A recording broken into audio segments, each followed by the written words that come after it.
고! 달슨의 라이브! 첼시 이야기를 한번 해보려고 합니다. 첼시 너무 잘하지 않습니까? 와, 투엘 감독이 첼시.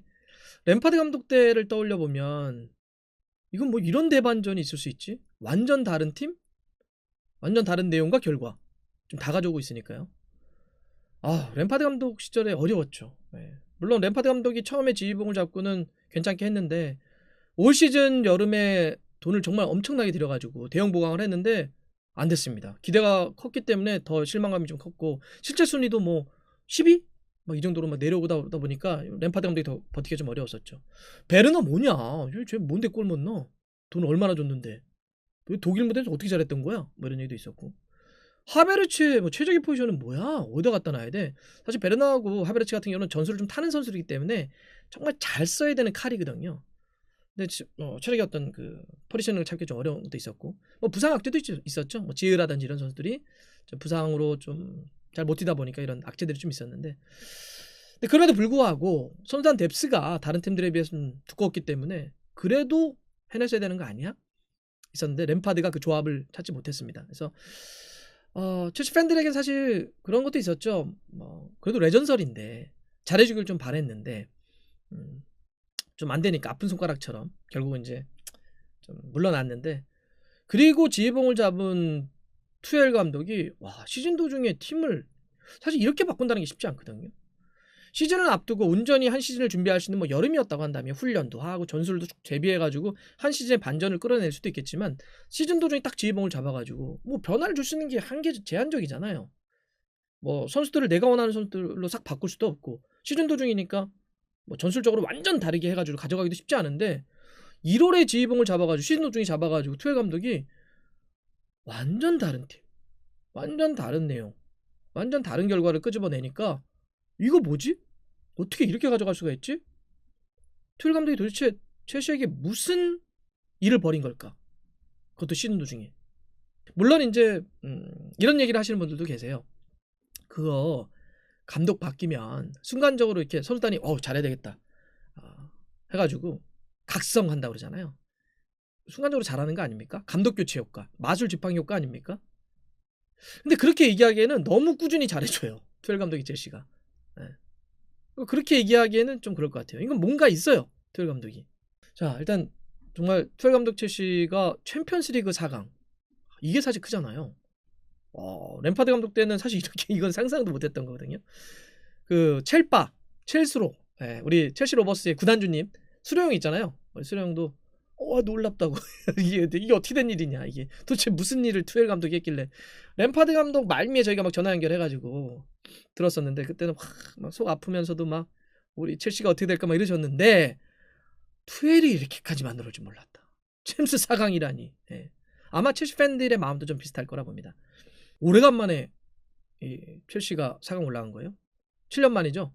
2014년에 4강 올라가서 그때는 뭐 4강에서 알레티에게 패배하기는 좀 잘 싸웠던 시즌이고, 또 이렇게 되면서 정말 오래간만에 첼시가 챔피언스리그 우승할 수 있는 발판을 마련한 겁니다. 2012년에 결승까지 올라가서 바이에른 뮌헨을 잡고 우승을 했었죠. 사상 최초였습니다. 그때 박명수님 닮았던 디마테오 감독 이 지휘봉을 잡고 램파드와 드록바가 정말 날랐던 시즌이죠. 그때 이제 우승을 했었는데 두 번째로 우승할 수 있는 기회를 지금 잡은 거죠. 그러니 얼마나 첼시 팬들 입장에서는 놀라운 대반전이에요. 램파드 감독 때를 생각해보면. 이런 기록도 있더라고요. 첼시가 이번에 이제 올라간 게 구단 역사상 통산 8번째로 챔스 4강 올라간 건데, 이거는 잉글랜드 클럽 중에 가장 많은 기록이라고 합니다. 저는 뭐 맨유라든지 이런 팀들이 우승을 좀 여러 번 해서 더 많지 않을까 싶었는데 첼시가 굉장히 꾸준하게 이렇게 4강 올라갔더라고요. 이걸 또 해낸 게 대반전의 투엘이기 때문에 투엘 감독에 대한 관심, 도대체 무슨 일을 벌인 걸까 첼시에서, 이런 얘기 좀 많이 나오고 있죠. 자, 팩트부터 하나 정리를 해보면 투엘 감독이 첼시에 부임한 건 지난 1월입니다. 올 초 울버햄튼 경기가 그 시작이었죠. 그리고 뭐 챔피언스리그, 프리미어리그 다 모든 대회 합쳐가지고 18경기를 투엘 감독 체제의 첼시가 치렀는데 여기서 첼시가 진 건 딱 2번밖에 되지 않습니다. 일단 이 자체가 대단하죠. 12승 4무 2패. 더 놀라운 건 뭘까요? 여기서 2패도 정말 잘해준 거지만 첼시가 투엘 감독 체제에서 실점을 내준 경기는 5경기밖에 안 돼요. 나머지 13경기는 클린시트 무실점으로 막아버린 겁니다. 사실 이게 굉장히 중요한 포인트를 잡고 있어요. 일단 기본적으로는 투엘이 가져온 변화의 핵심 중에 하나이기도 합니다. 핵심이기도 하고 매우 기초적인 기본적인 어떤 변화의 출발이었는데, 램파드 감독 때가 주로 썼던 게 이제 4-2-3-1, 4-3-3, 가장 선호했던 건 4-3-3이었죠. 그래서 공격적으로 싸우려고 했던 것도 있고 뭐 전환 템포를 좀 빨리 가져가려고 하는 것도 있었는데, 그러다 보니까 뭐가 있었냐, 벌어졌어요. 간격이 자꾸 램파드 감독 때는. 그러니까 수비수들 개개인의 문제를 떠나서 간격이 벌어지다 보니까 너무 수비수들이 고생을 했어요. 벌어지니까 수비수들 그냥 4명만 남아가지고 포백 라인만 남아가지고 막 수비를 해야 돼요. 그러니까 실수도 많아지고 막 무너지기도 하고 이랬던 게 좀 있었죠.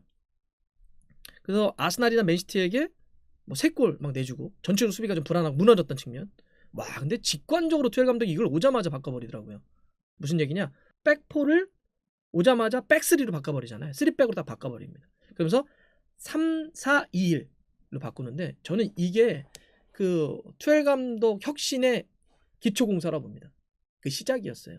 3-4-2-1이면 기본적으로 수비 라인에 3명, 그리고 그 3선에 미드필더가 4명이니까 7명이 뒤쪽과 중앙 쪽에 모여 있다는 거예요. 이러면 뭐가 강화돼요? 당연히 수비 숫자가 늘어나니까 수비가 안정되고요. 또 후방 빌드업이 강화되니까 볼을 거머져서 볼을 소유하는 능력, 그걸 통한 경기를 지배하는 능력이 세지죠. 높아지죠. 그러니까 투엘 감독이 온 다음에 첼시가 점유율이 어떻게 돼요? 올라가는 겁니다. 실점은 줄죠. 자, 이게 그래서 기초공사, 투엘 감독 변화의 시작이라고 하는 부분입니다. 투엘 감독이 이런 기초공사 위에서 수비 안정을 가져온 다음에 가져왔던 변화는 2가지 키워드, 규율과 유연성이라고 저는 얘기 드리고 싶습니다. 근데 사실 규율과 유연성은 이건 완전히 배치되는, 대립되는 언어 아닌가요? 근데 이 2가지에 대립되는 이 언어를 절묘하게 2개를 다 만족시키면서 끌고 갔던 게 투엘이에요. 사실 이래서 투엘 감독이 정말 대단한 거예요. 이 어려운 대립되는 이 2가지의 리더십을 동시에 다 거머쥐고 왔다는 게, 이게 투엘 감독의 어떤 첼시를 완전히 변화해온 리더십의 핵심입니다. 그램 스네스 감독 있잖아요, 잉글랜드에. 스네스 감독도 이런 이제 비슷한 이야기를 하면서, 이거는 투엘 감독이 어떤 가져온 전술적인 혁신이다, 첼시에. 그래서 이런 걸 놓고 봤을 때 다음 시즌 이렇게까지 되게, 스네스 감독의 얘기입니다. 다음 시즌 프리미어리그에서 우승 다툼은 맨시티하고 첼시가 될 거다.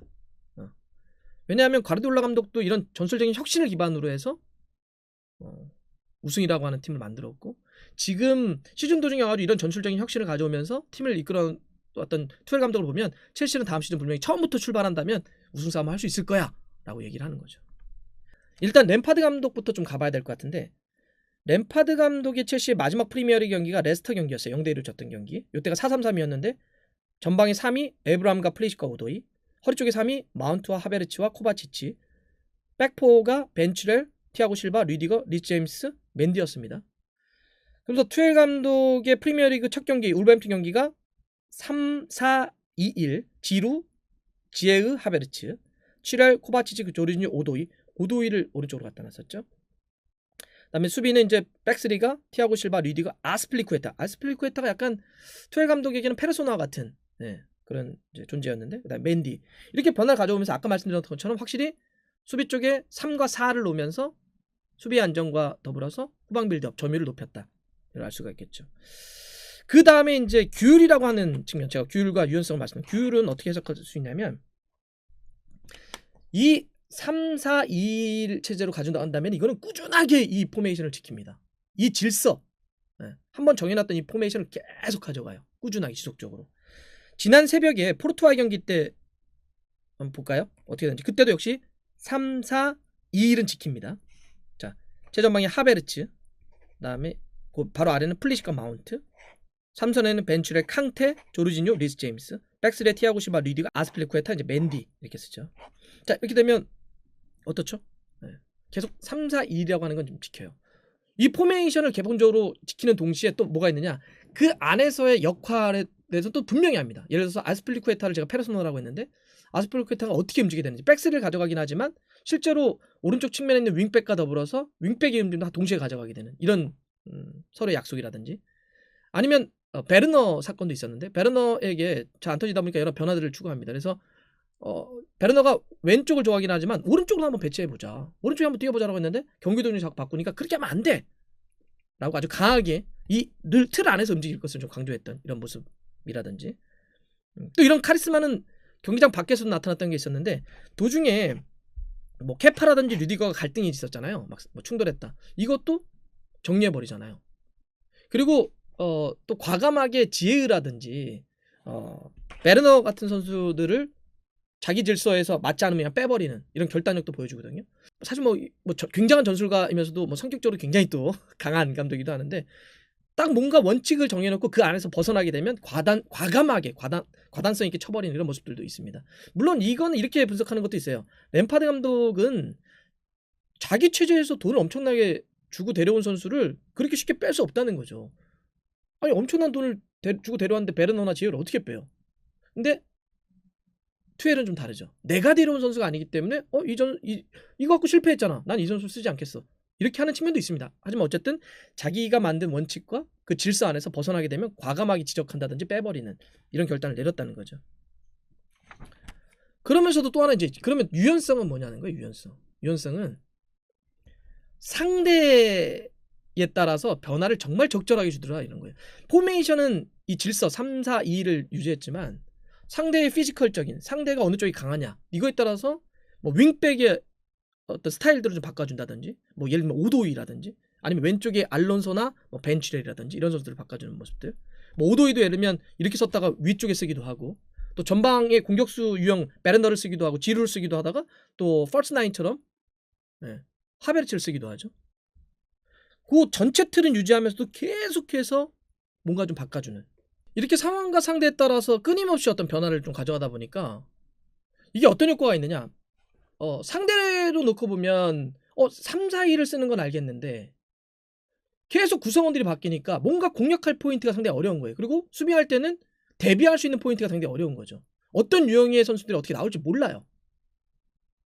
포메이션은 알겠는데 그 안에 구체적인 내용이 달라지는 거예요. 이걸 끊임없이 가져가더라는 거. 그걸 상대 따라서 계속 맞춤 전략을 쓰더라는 거예요.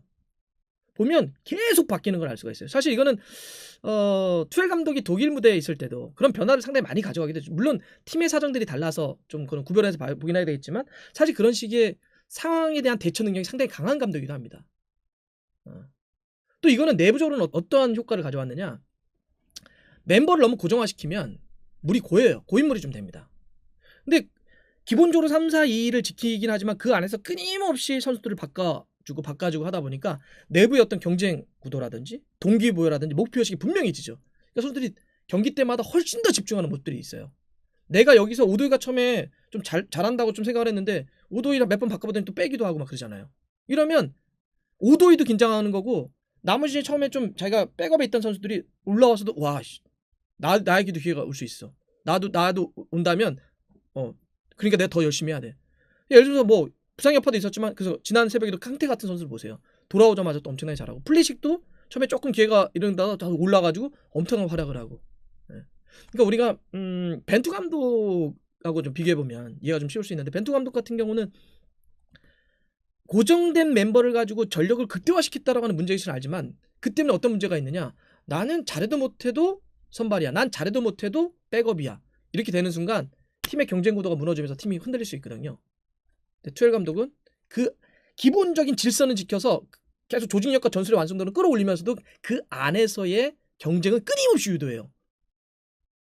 이게 굉장히 중요한 건데 근데 만약에 이런 끊임없이 유도를 하더라도 그냥 만약에 내부만 봐가지고 그래 얘랑 얘를 바꿔보자가 아니라 선수에 대한 파악 상대에 대한 파악을 분명히 하다 보니까 이게 또 효과적인 거예요. 내부적으로도 경쟁을 유도하고 상대에게도 혼란을 주고 참 투엘 감독은 그런 의미에서 정말 뛰어난 감독입니다.